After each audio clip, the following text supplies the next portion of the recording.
Katoliko jud ang simbahan nga makaluwas. O kay siya ang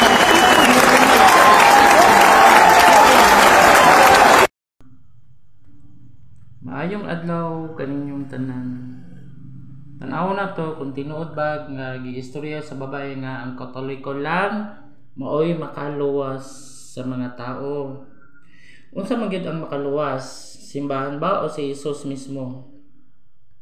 Sa John 3:16 nag-ingon ang pulong sa Dios kay gigugma sa Dios ang kalibutan sa pagkaagi nga gihatag niya ang iyang bugtong nga anak aron ang tanan nga motuo kaniya dili mawala kundi may kinabuhi nga walay katapusan. Walay laing nagisgot diha sa Biblia sa simbahan ang makaluwas. Natupod na ang simbahan sa Dios para kita maminaw sa pulong sa Dios. Dili na ingon na Katoliko kaluwas na ka unsang klaseng pagtuo na. Ang makaluwas man gyud sa isa ka tawo kundi maminaw ta sa pulong sa Ginoo. Naa na ang simbahan mga dura ta diha para maminaw ta sa pulong sa Ginoo. Dili ingon nga na simbahan na kang Katoliko nga born again, dili.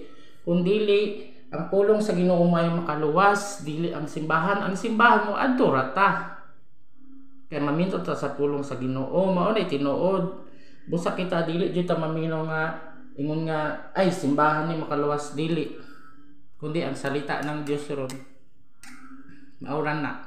Ug napay isa nganong gusto sa Ginoo nga maluwas ta, napay isa nga gihatag sa Ginoo para sa tuwa. Naadri sa Lucas. Awa, basahon na to.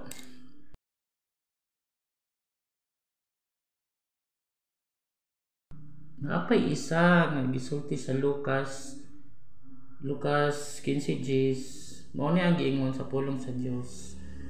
Sa mao nga pagkaagi nagingon ako kaninyo nga adunay kalipay sa atubangan sa mga manulunda sa Dios tungod sa usa ka makasasala nga magahinulsol.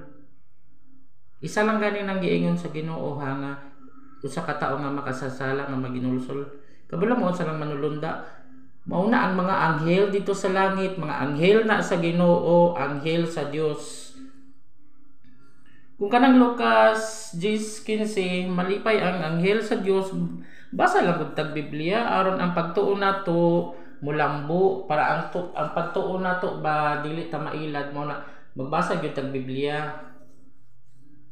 Mao na ang gusto sa Ginoo, magbasa tag Biblia, dili ingon nga kuan nga buutan na kaingana, dili.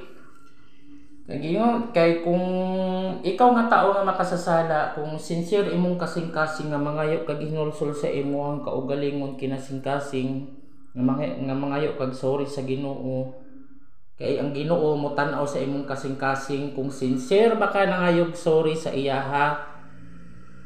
Kung sincere ka mangayog sorry sa iyaha, maginulsol ka sa tanan nimong mga sala, pasayloon ka sa Ginoo. Dili ingon nga Lord, sorry Lord, pero walay sincere sa kasing-kasing. Kay ngano ang Ginoo nagatan-aw sa kasing-kasing, dili sa lawas, dili sa imong bunuhatan, kundi nagatan-aw sa imong kasing-kasing kung limpyo ba o dili, kung naginulsol ba ka o wala. Mao lang to. Og salamat kaayo sa pagpaminaw sa akong mga pulong, sa pulong sa Ginoo nga gihatag sa tuang tanan. Busa kita maginulsol gyud ta, bisang asa ta pwede maginulsol. Mao lang to. Salamat, paki-follow na lang og share sa akong video.